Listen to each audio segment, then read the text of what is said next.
Welcome to the Tech Egg. Don't get scrambled. Enjoy the video. In this video, I will show you how to make delicious rice dosa, step by step.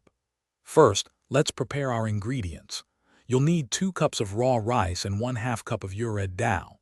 It's crucial to soak these separately in water for at least 4 to 6 hours or even overnight. This softens the grains, making them easier to grind into a smooth, consistent batter, which is key for perfect dosas.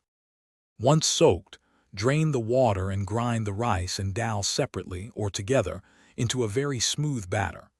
Add just enough water to achieve a thick, pourable consistency, similar to pancake batter.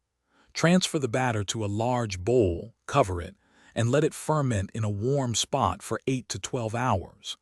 This fermentation process develops the flavor and texture of your dosa. After fermentation, gently stir the batter, adding salt to taste. Heat a non-stick griddle or cast iron tawa over medium-high heat. Lightly grease it with oil. Pour 1 ladle of batter onto the center and quickly spread it outwards in a circular motion to form a thin, even dosa. Cook until the edges turn golden brown and crisp, then flip and cook briefly on the other side. Serve your hot, crispy rice dosas immediately with your favorite chutneys, sambar, or a flavorful potato curry.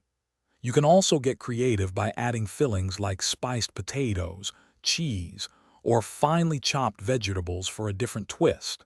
For more great tips and other deals, make sure to check the description below this video. It's packed with resources to help you in many aspects of life, including a fantastic book recommendation. Thanks for watching. Consider subscribing if I helped unscramble your problems.